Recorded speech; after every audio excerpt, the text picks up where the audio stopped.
चित्र। बापू की कुटिया में रेखा चित्र के अंतर्गत अगले वीडियो में हमने रेखा चित्र स्वरूप की संकल्पना को समझा एवं इस रेखा चित्र के रचनाकार राम वृक्ष बेनीपुरी का भी परिचय प्राप्त किया। साथ ही हमने इस पाठ में देखा कि लेखक महात्मा गांधी जी की कुटिया में पहुंचते ही बापू के साथ भावानुकूल स्थिति में कैसे डूब जाते हैं और बापू के जीवित होने तक उनसे न मिल पाने का अफसोस व्यक्त करते हैं। साथ ही आज इस वक्त वह बापू की कुटिया में उनके स्मरण रूप चीजों को देखते हुए उनके साथ भावनात्मक एकता का अनुभव करते हुए उनके बिस्तर के पास बैठे हुए हैं। इसके लिए वे धन्यता का भी अनुभव करते हैं। लेखक बापू की कुटिया का और बापू की स्मृति रूप वहां पर पड़ी हुई हर एक वस्तु का कैसा सूक्ष्म वर्णन करते हैं और उस वस्तुओं को देखकर गांधी जी की स्मृतियों में कैसे उन्हें ताजा करते हैं। लेखक अन्य व्यक्तियां एवं स्थितियों का उदाहरण देकर किस तरह महात्मा गांधी जी की महिमा को व्यक्त करते हैं और किस तरह से महात्मा गांधी जी के रेखा चित्र को हमारे दृष्टि के सामने हुबहू खड़ा करते हैं। इन सारी बातों का अध्ययन आज हम करेंगे। लेखक कुटिया में खजूर की चटाई पर यानी कि खजूर के लंबे पत्तों से हाथों से बुनकर बनाई हुई चटाई के ऊपर एक गद्दा डालकर और उसे खादी से ढककर बनाए गए सफेद बिस्तरे को देखते हैं। उस बिस्तरे को देखकर उन्हें ऐसा लगता है कि जैसे बापू अभी अभी यहाँ से कुछ देर के लिए बाहर गए हो और अभी अभी अपनी उस हृदय को छू लेने वाली मुस्कान के साथ वापस आ जाएंगे। लेखक को बापू का बिस्तर, तकिया, उनकी तुलसी की माला और उनका चरखा सब कुछ इतना जीवंत लगता है कि उन्हें भास होता है कि जैसे कि यह सारे कह रहे हो कि बापू अभी अभी यहाँ से गए हैं और अभी वापस भी आ जाएंगे। जैसे कि यह सारी चीजें लेखक को बापू के विद्यमान होने की प्रतीति करा रही है। उसके बाद लेखक इस कुटिया के दाहिने द्वार के पास घड़ी और खड़ाऊ की जोड़ी को देखते हैं। वह भी यही कहती है कि बापू क्या हमें छोड़कर कहीं जा सकते हैं? बापू तो यही है। फिर लेखक जो है उनकी नजर अलमारी पर रखे हुए बापू के 3 बंदरों पर जाती है। महात्मा गांधी के विख्यात 3 बंदर जो बुरा मत देखो, बुरा मत कहो और बुरा मत सुनो यह संदेश देते हैं। लेकिन लेखक को उनकी भाव स्थिति के अनुसार उसके संकेत अलग प्रतीत होते हैं। उन्हें लगता है कि यह बंदर भी महात्मा गांधी जी की ही बात कर रहे हैं। लेखक को लगता है कि यह तीनों बंदर इशारे से कह रहे हैं कि अपनी आंखें बंद करे और बोलना बंद करे, यानी कि निशब्द हो जाए और सुनना भी बंद करके अपने को आत्मस्थ करे तो हम पाएंगे कि बापू यही है। क्योंकि लेखक भी इस वक्त हृदय पूर्वक बापू को याद करते हुए यही महसूस कर रहे हैं कि सचमुच बापू कहीं नहीं गए हैं और यहीं पर है। इस बिस्तरे पर इसी तकिए के सहारे बापू बैठे हुए हैं और यह सारी कुटिया जैसे कि बापूमय हो गई है।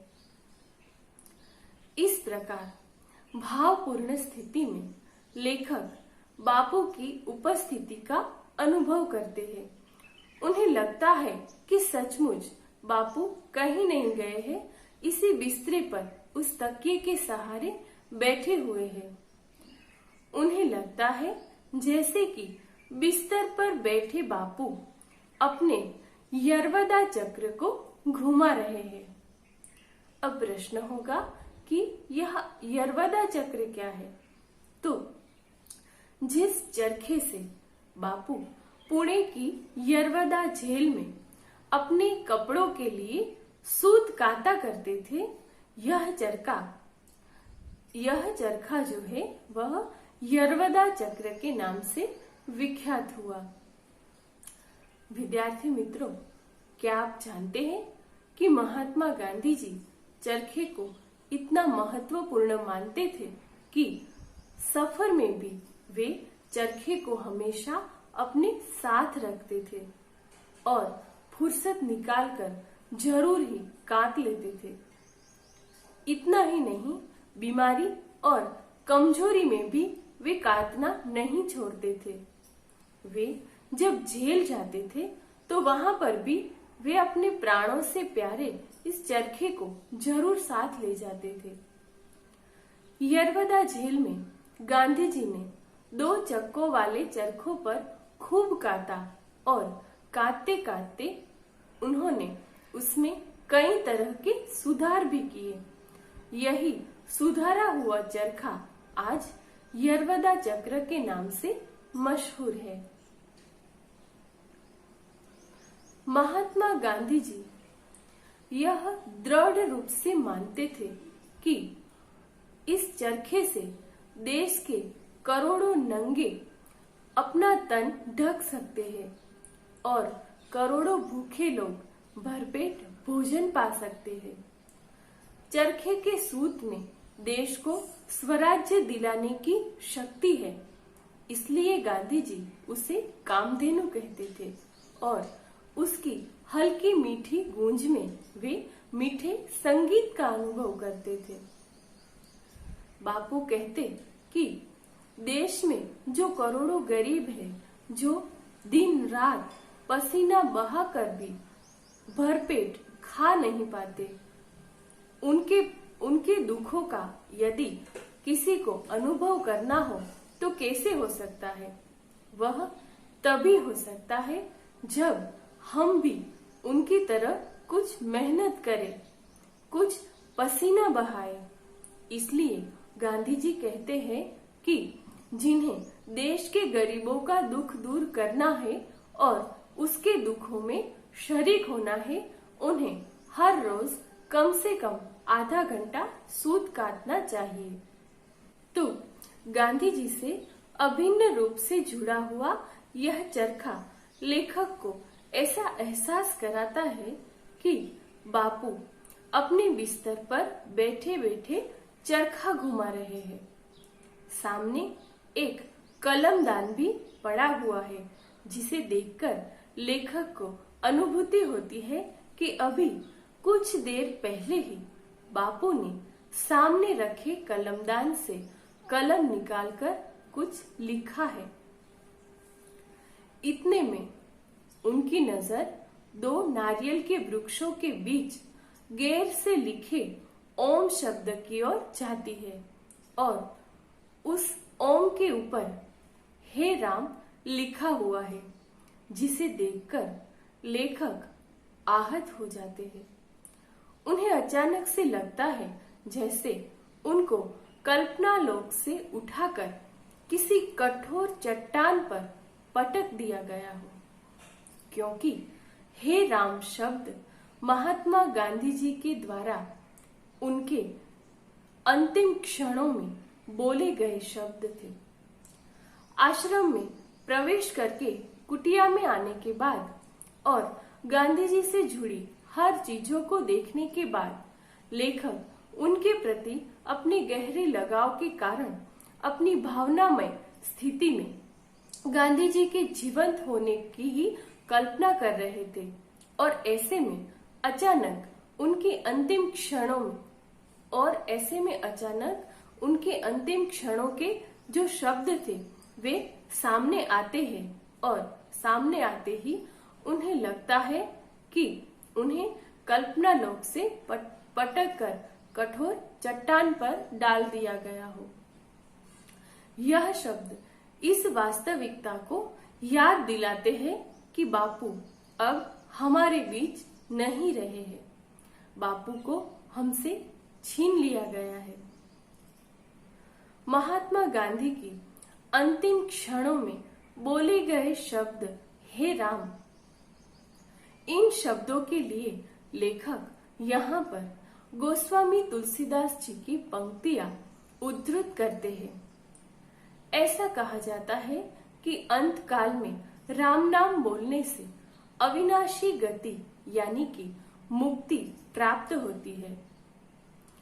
वे लिखते हैं, जन्म जन्म मुनि जतन कराही, अंत राम कहीं आवत नाही।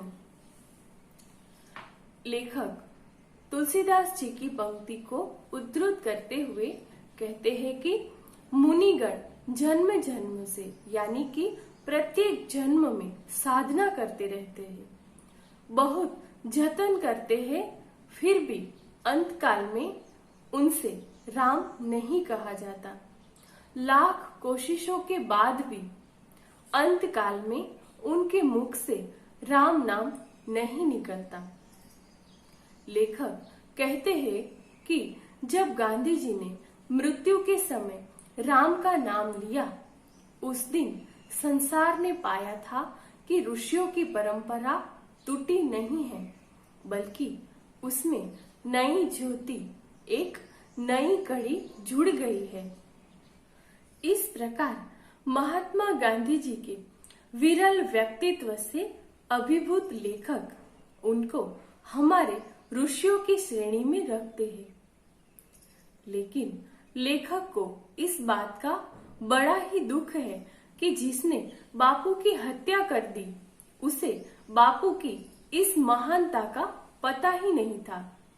काश उस अज्ञानी को यह पता होता जिसने इतना बड़ा अनर्थ कर दिया। लेकिन बापू क्या गोलियों से मर सकते हैं?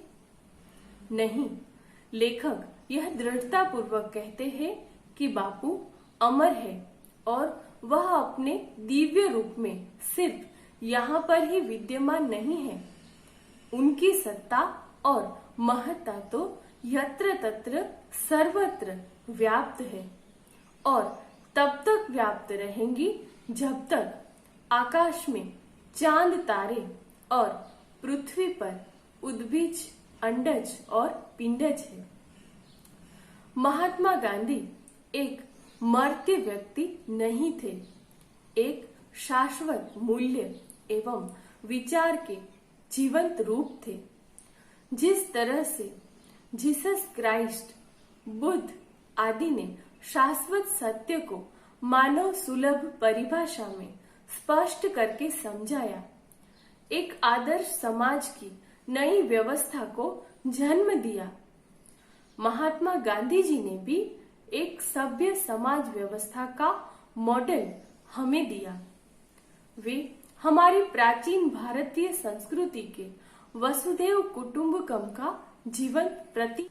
इतना ही नहीं, उन्होंने अपने मौलिक विचारों को और उन विचारों को आचरण में लाने के लिए समाज के तत्कालीन दर्द का निवारण करने का उपाय बताया और सत्य की राह अपनाकर जन सेवा के लिए उन्होंने अपना सारा जीवन समर्पित कर दिया। उन्होंने सत्ता बल के स्थान पर नैतिक बल के मूल्य को प्रतिपादित किया और उसी के सहारे एक आदर्श न्याय संगत व्यावहारिक व्यवस्था की वकालत करते चलते गांधी जी मोहन में से महात्मा हो गए। गांधी अमर हो गए।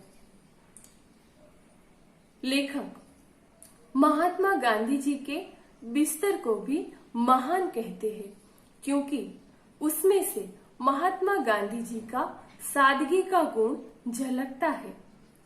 लेखक उस बिस्तरे से कहते हैं कि क्या तुम्हें इस बात का एहसास है कि इस सादगी में भी तुम कितने महान हो, क्योंकि तुम्हें देखकर रत्नों से जड़े हुए स्वर्ण सिंहासन भी ईर्ष्या से जलते होंगे, क्योंकि उन रत्न जड़ित स्वर्ण सिंहासन के ऊपर एक क्षण के लिए भी इतना बड़ा आदमी नहीं बैठा होगा जितने बड़े आदमी को इतने महीनों तक, इतने वर्षों तक, इतने लंबे समय तक तुमने अपने ऊपर आसीन करने का गौरव प्राप्त किया है। कितना गौरवशाली है यह बिस्तरा, क्योंकि एक महापुरुष के बैठने के कारण इसकी कीर्ति और समृद्धि रत्न जड़ित सिंहासनों से भी कई गुना ज्यादा है।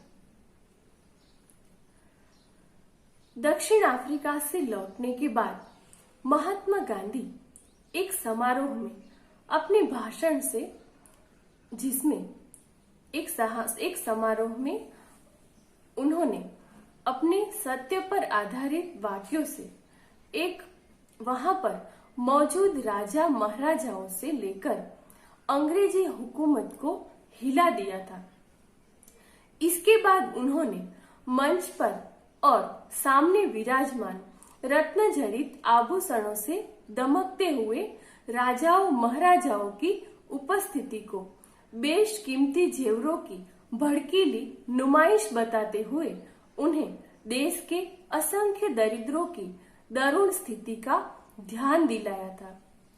वे कहते थे कि जब तक देश का यह उच्च वर्ग, अभिजात वर्ग इन मूल्यवान आभूषणों को उतारकर उसे देशवासियों की अमानत समझते हुए पास नहीं रखेगा, तब तक भारत की मुक्ति संभव नहीं होगी। गांधी जी ने घोषित किया कि भारत को मुक्ति वकीलों, डॉक्टरों, धनपतियों और समृद्ध जमींदारों से नहीं, बल्कि किसानों के उठ खड़े होने के बाद ही प्राप्त होगी। तो महात्मा गांधी जी स्वच्छता को किस प्रकार महत्व देते थे? महात्मा गांधी जी की कुटिया में कौन सी पुस्तकें पड़ी हुई है जिन्हें वे अक्सर पढ़ा करते थे? गांधी जी का सूक्ष्म सत्य क्या है? उनसे मिलने के लिए कौन से नामांकित व्यक्ति आया करते थे?